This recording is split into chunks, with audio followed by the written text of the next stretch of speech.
मेरा नाम सुफियान है। जो कुछ मैं आज लिखने जा रहा हूं, वो सिर्फ एक कहानी नहीं बल्कि मेरी जिंदगी का वो हिस्सा है जिसे चाहकर भी मैं नहीं भूल सकता। मुझ पर जो गुजरी वो सिर्फ एक दहशतनाक वाकया नहीं था, बल्कि एक ऐसे राज का पर्दाफाश था जिसे जानकर मेरी रूह कांप गई। सब कुछ उस दिन शुरू हुआ जब मैं अपने गांव वापस गया। शहर की जिंदगी से थक चुका था, इसलिए सोचा कुछ दिन पुरानी यादों के बीच गुजारूं। मगर मुझे क्या पता था कि ये वापसी मेरी जिंदगी का सबसे बड़ा इम्तिहान बन जाएगी।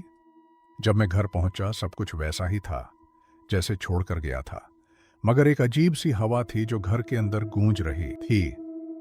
अम्मी ने मुझे गले लगाया, मगर उनकी आंखों में एक अजीब सी उदासी थी। बेटा, तुझे वापस नहीं आना चाहिए था, उन्होंने बस इतना कहा। मुझे ये बात समझ नहीं आई, लेकिन उस रात जो कुछ हुआ उसने मेरी दुनिया बदल दी।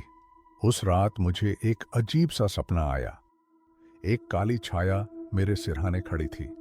उसके लंबे और पतले हाथ, बड़े नाखून और बिना चेहरे का अंधेरा मुझे देख रहा था। जैसे ही मैं चीख मारकर उठना चाहा, मुझे महसूस हुआ कि कोई मेरे सीने पर बैठा मुझे दबा रहा है। मैं हिल नहीं पा रहा था। अचानक मेरी अम्मी ने मुझे जगा दिया। बेटा, बेटा क्या हुआ? उनका चेहरा उदासी से भर गया था। मैं बस सांस फूलकर उन्हें देखता रहा, लेकिन जब सुबह हुई, मुझे अपने बिस्तर के पास काली मिट्टी और गोश्त के टुकड़े मिले और घर के आंगन में खून पड़ा हुआ मिला। अम्मी ने जैसे ही देखा, उनका चेहरा जर्द पड़ गया। मैंने तुझे कहा था ना, वापस ना आ। हर गुजरती हुई रात एक नए डर का इजाफा करती गई। कभी मुझे अपनी अलमारी से सिसकियों की आवाज सुनाई देती,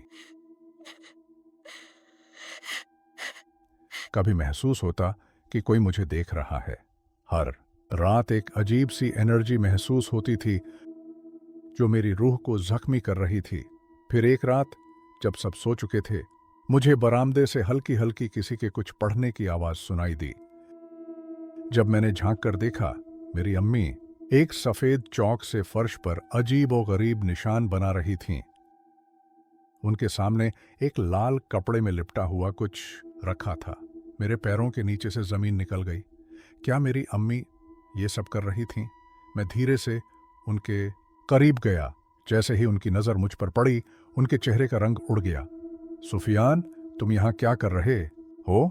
उनका लहजा घबराई हुई आवाज में बदल गया। अगले दिन मैंने अपने दादा की पुरानी किताब खोजी, जो पुराने टोटकों और जादू टोने से भरी हुई थी। मुझे जो मिला उसने मेरी सारी दुनिया बदल दी। एक पुराने पन्ने पर लिखा था, जादू तभी असर करता है जब वो खून के रिश्ते से जुड़ा हो, या फिर जिस पर हो रहा हो उसका बाल, कपड़े का टुकड़ा या कोई और निशानी शामिल हो, या फिर जिस पर हो रहा है उसकी मां का नाम मालूम हो, वरना इसका लंबे समय तक चलना मुश्किल होता है। मैंने जल्दी में अम्मी का पुराना सामान खंगालना शुरू किया। एक पुरानी संदूकची के अंदर मुझे एक घिसा पिटा कपड़ा मिला, जो मेरे बचपन के कपड़ों का टुकड़ा था। उस पर मेरे बाल और कुछ अजीब सी लाल और काली धारियां बनी हुई थीं। अब मुझे समझ आने लगा था, जादू किसी और ने नहीं, मेरी अम्मी ने ही किया था। उस रात मैंने अपने दोस्त हाशिर को सब कुछ बता दिया। हम दोनों मिलकर एक पुराने पीर बाबा के पास गए। जब उन्होंने मेरी कहानी सुनी तो बस एक लंबी आह भरी। बेटा, तुझे अपने घर का सबसे बड़ा दुश्मन मिल गया है। इस जादू का तोड़ मुश्किल है, मगर मुमकिन है, लेकिन इसमें तुझे अपनी अम्मी का सामना करना होगा। यह सुनकर मेरी जान सूख गई। क्या अम्मी मुझे मारना चाहती थीं? क्या उन्होंने मुझे सिर्फ इसलिए बुलाया था कि अपने काले जादू को और ताकतवर बना सकें? उस रात मैं बिना किसी को बताए अम्मी के कमरे के बाहर छिप गया। आधी रात को मुझे अंदर से कुछ सरसराहट की आवाज सुनाई दी।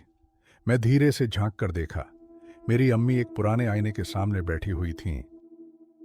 उनकी आंखें पूरी काली हो चुकी थीं। वो अपने हाथ से मिट्टी को रगड़कर कुछ पढ़ रही थीं। अचानक उन्होंने आईने की तरफ देखा और फिर धीरे से कहा, मुझे माफ कर दो, ये सब मुझे करना पड़ा। मुझे एहसास हो गया कि कुछ बहुत बुरा होने वाला है। मैंने जल्दी से पीर बाबा का दिया हुआ ताबीज अपने सीने से लगाया और उनके कमरे के अंदर चला गया। अम्मी, ये सब बंद करें, ये आप क्या कर रही हैं? उन्होंने मुझे देखा और एक ऐसी चीख मारी कि मेरे कान सुन्न हो गए। नहीं सुफियान, तुझे नहीं पता, ये सब तेरे लिए ही किया था। ये जादू नहीं, ये तुझे दुनिया के शर से बचाने का एक तरीका था। मगर उस वक्त सब कुछ इतना डरावना लग रहा था कि मुझे उनकी कोई बात समझ नहीं आई। मैं बस ताबीज को मजबूती से पकड़े उनके करीब गया और जैसे ही मैंने ताबीज उन पर फेंका, उनका जिस्म हिलने लगा। उनकी आंखों से आंसुओं के साथ साथ काली स्याही बहने लगी। घर की दीवारें हिलने लगीं। अचानक एक जोर का धमाका हुआ और सब कुछ रुक गया। उस दिन के बाद अम्मी बिल्कुल खामोश रहने लगीं। उनका जादू का असर खत्म हो गया था, या शायद वो खुद उसके असर में आ चुकी थीं। लेकिन एक चीज आज भी मुझे परेशान करती है। रात को जब कभी मैं अकेला होता हूं, मुझे महसूस होता है कि कोई मुझे देख रहा है। अम्मी के कमरे से अब भी कभी कभी सरसराहट की आवाज आती है। क्या ये सब वाकई खत्म हो गया या सिर्फ शुरुआत है? लेकिन एक बात तो साफ है, काला जादू करने वाले अपनों में से ही होते हैं, जो आपको कभी खुश नहीं देख सकते और अपने फायदे के लिए आप पर जादू करके आपको इस्तेमाल करते हैं।